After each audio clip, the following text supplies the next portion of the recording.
Mas gaganda na raw ang telecommunication services sa bansa sa pagpasok daw ng ikatlong telco na Mislatel. Ilang taon mula ngayon, mararanasan na raw ang 5G sa Pilipinas. Balitang hatid ni Lay Alves.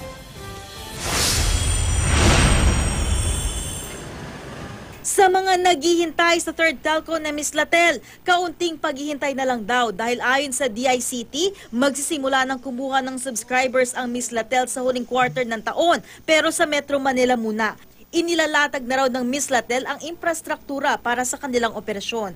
Ang commitment nila, on the first year, they will cover, if I'm not mistaken, mga 30% of the 42,000 barangays. No?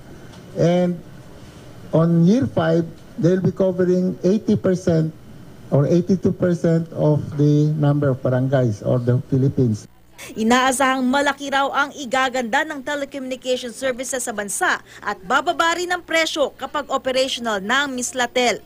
Mag-i-improve daw ang signal dahil ang kasalukuyang 17,000 cell towers madadagdagan pa ng 5,000 hanggang taong 2020 at magpapatuloy ang construction hanggang maabot ang halos 70,000 matapos ang 7 taon. 2 hanggang 3 taon din mula ngayon, mararanasan na raw sa Pilipinas ang 5G. Sa ngayon, 3G at 4G signal pa lamang ang meron dito. And 5G, you can do all these things na at super fast speed.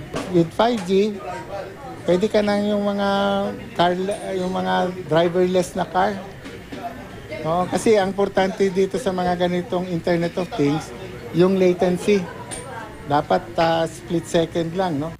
Sa buong mundo, nauuna ang South Korea sa 5G technology na sinasabing mas mabilis ng 20 beses kumpara sa 4G. Ang Smart, dati nang sinabi na nagtetest na raw ng 5G cell site sa Makati at sa Clark. Ang Globe naman, sinabing magsisimula silang magpatupad ng 5G services sa bansa ngayong taon.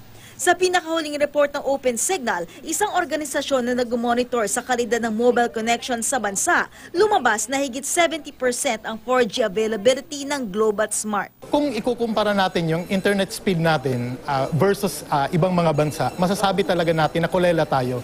Pero kung titignan mo yung user satisfaction natin, so makikita mo na okay naman yung internet natin. Ang problema natin sa Pilipinas ngayon, hindi ang bilis ng internet, kundi ang presyo ng internet.